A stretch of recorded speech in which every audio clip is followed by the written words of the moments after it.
Hi everyone, I'm making you another screencast video. I really like to use technology in creative ways, and ever since I found the screencast option through QuickTime Player, I think it's another way that I can make sure that you have oral directions for the assignment. So this is going to be your third reading response, and hopefully by this reading response you're going to start noticing patterns in how I set up the responses and then how I always make a screencast video so that you can be successful. So for reading response number 3, you're going to be using a literacy strategy called one pager. A little bit more about that in a second. But you have a lot of reading. So I have uploaded 4 different chapters by the same authors, Harvey Daniels and Zelliman.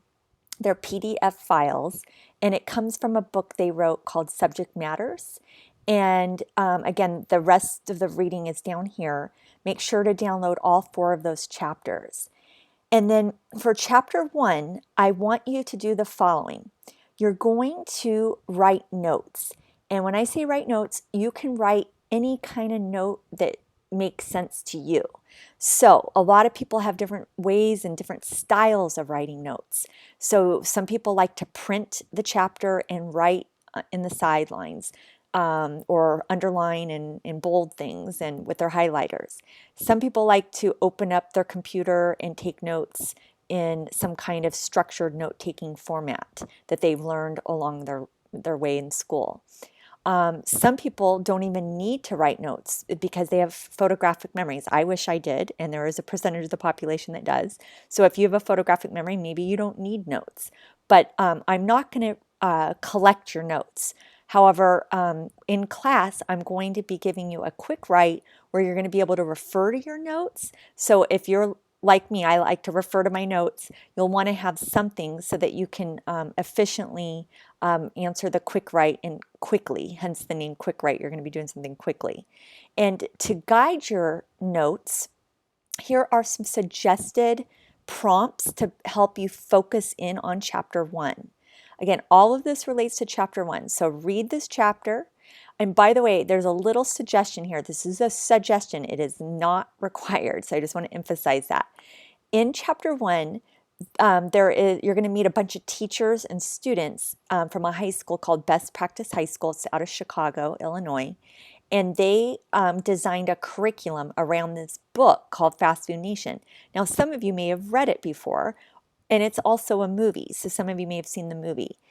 Sometimes I find, because I'm a literacy specialist, if you have schema, that's background knowledge for what they're talking about, it might make your reading a little bit more engaging, but it's not necessary to be engaged in the reading to understand that. I just know that personally, I have read the book and I've seen the movie Fast Food Nation, and it makes me read that chapter in a very different way because I have that background knowledge. And again, just a quick, if you even just Google Fast Food Nation for video clips, you might just watch a couple minute clip just to get an idea of the book or read up on it a little bit. Again, just a side note. So I hope that's really clear. You read chapter 1 and then you write any style of notes. You cannot do that wrong. These notes need to be helpful for you for an in-class assignment that we're going to have. And then I want you to transition and read chapter 2, 3, and 4 by the same authors. And for this next assignment, you're going to create a one-pager. And I love this strategy. I've been using it for 25 years. I learned it from a woman named Gabrielle Rico. She created this, and I've adapted it since learning it in her workshop years ago. But the one-pager, basically these are the directions. So first, out of these 3 chapters, you're only going to create a one-pager for one of the chapters, not for all 3. So pick your favorite.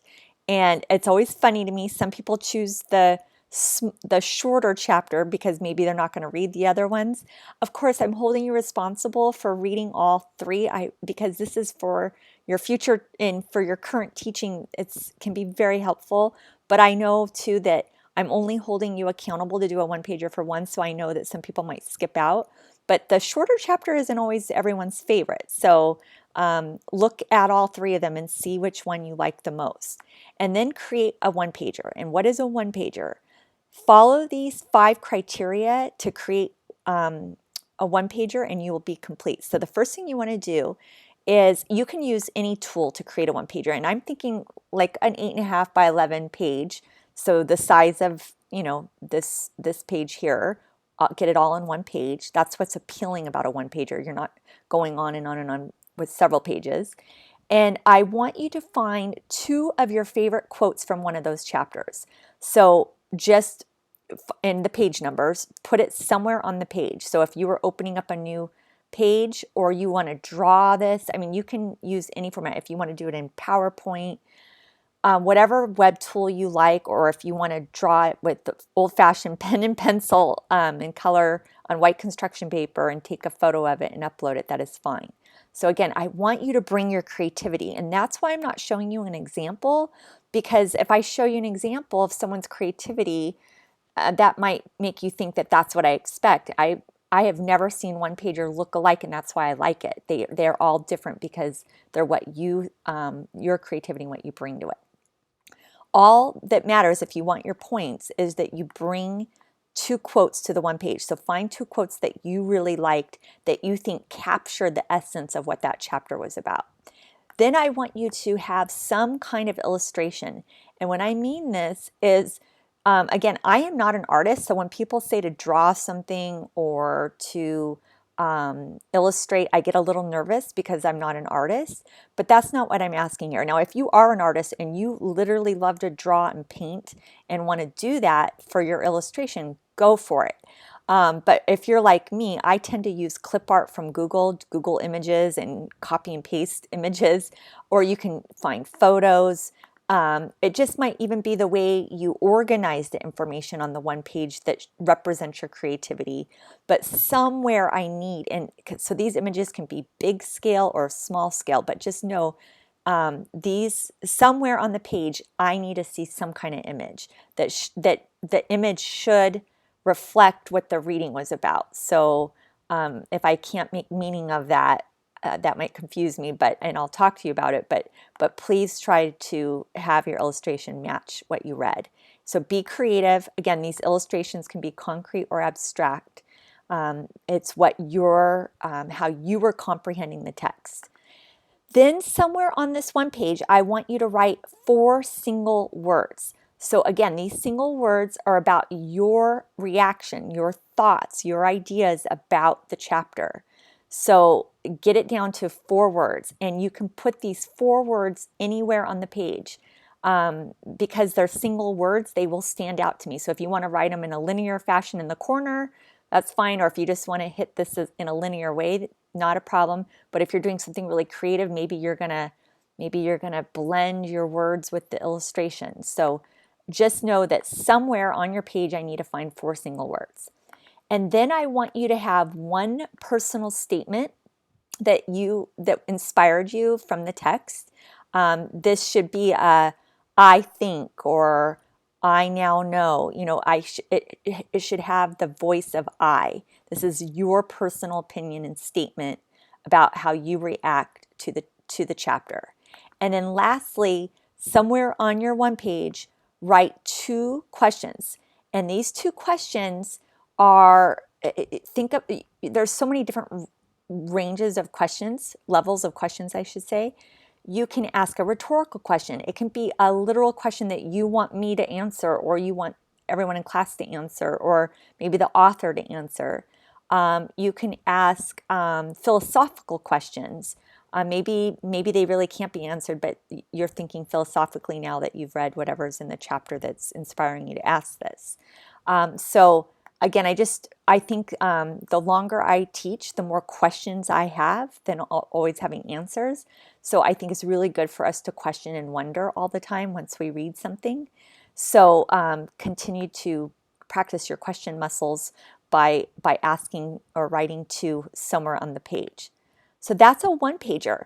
If you follow all 5 steps above and you can get all of these criteria onto one page, you will be successful, and that's called a one pager. So have fun, because honestly, this is one of my favorite literacy strategies, and a lot of my former students have told me that they've used it in the classroom. I also use this with my middle school students, and I'll show you how I have some examples that I'll show you after you guys present so that you can see how middle school students take this up. So like always, like the previous reading responses, upload your one-pager to Lalima and come prepared. We will prepare to share your one-pager to class. And it's so fun to see how everyone creates their one-pager, so be prepared for that. If if you have any questions about how to complete the one-pager, please contact me, email me, or call me. And finally, remember, just like the other previous reading responses, I have set up a little annotated bibliography here. Here is the APA citation for the 4 chapters.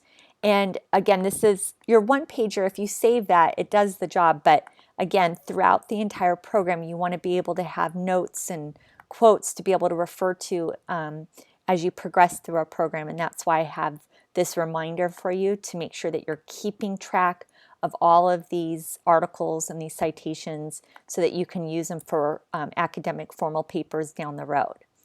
Okay, everyone, I hope that was helpful. Again, bring your notes, but I will not be collecting your notes. These are for your eyes only. So that's why you can write them in any way you want, because you're going to be the only person looking at them. You will be sharing how you do your notes with your peers in class, but no need to have to show them unless you want to.